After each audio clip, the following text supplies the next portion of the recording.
Ryan membawa uang yang diberikan ayahnya kembali ke klub. Ini cukup untuk membantu Ron melewati kesulitan ini. Ryan. Saya menjual asuransi jiwa saya. Tapi pada akhirnya saya masih membutuhkannya.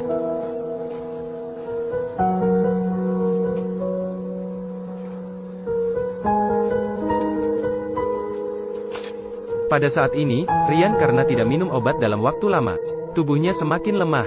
Tapi ketika Ron membawa obat khusus kembali, semuanya akan menjadi baik. Tapi sekarang dia masih kekurangan resep dokter. Keesokan harinya Ron kembali menemui dokter, ingin meminta bantuannya untuk mengeluarkan resep. Tapi Eve tidak bisa membantu dalam hal ini. Tapi ini tidak bisa menghentikan Ron. Ketika dia baru masuk, dia menutupi mata Eve dengan topi. Dia mendapatkan apa yang dia butuhkan. Ron segera pergi ke Meksiko. Tapi selama dia membeli obat, kondisi Ryan memburuk lagi. Menghadapi kematian, dia merasakan ketakutan untuk pertama kalinya.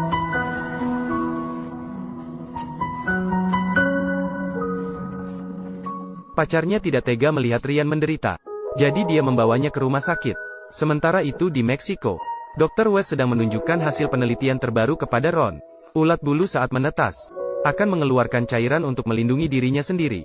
Cairan ini dapat digunakan sebagai obat antivirus dan tidak berbahaya bagi tubuh manusia secara alami.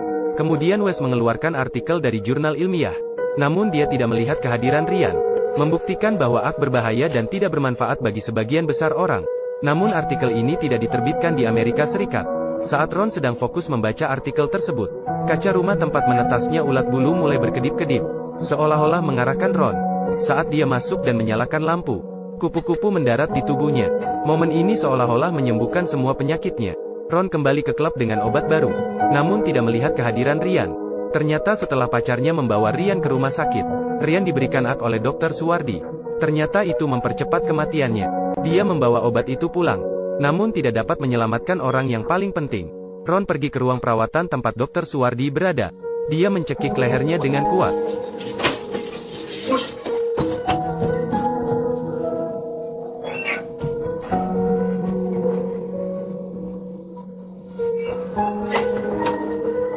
Kematian Ryan sangat mempengaruhi dirinya.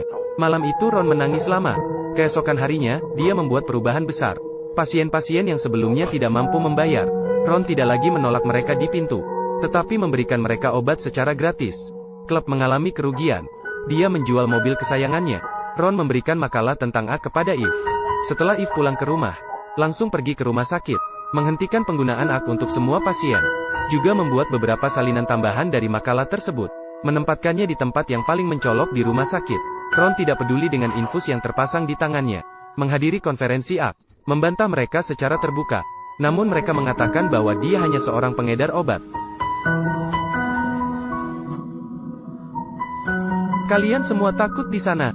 Kami akan menemukan pilihan yang tidak kamu miliki. Lihatlah perusahaan obat-obatan itu harus membayar kepada FDA untuk memasarkan produk mereka. Saya tidak setuju. Mereka tidak ingin melihat penelitian saya. Saya tidak punya cukup uang. Pergi dan biarkan mereka melakukan pekerjaan mereka. Cukuplah.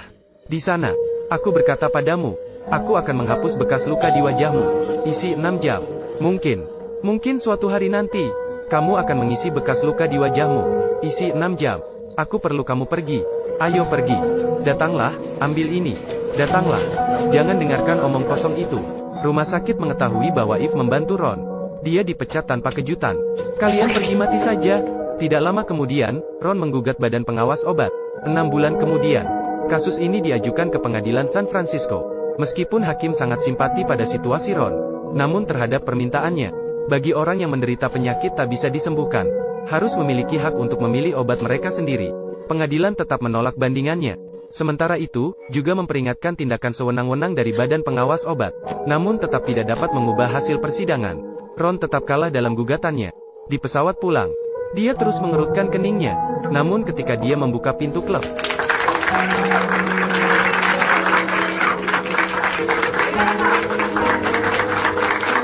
Ron belum pernah mengalami suasana yang begitu meriah.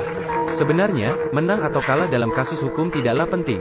Yang penting adalah Ron berani berdiri untuk mereka dan bersuara. Pada akhir film, Ron sekali lagi naik ke punggung banteng.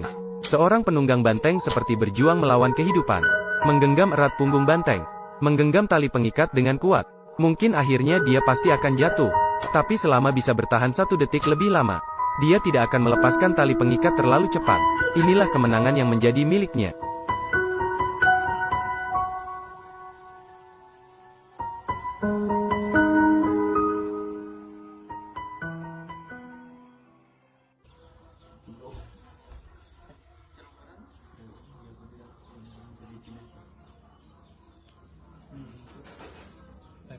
Jangan ngetes.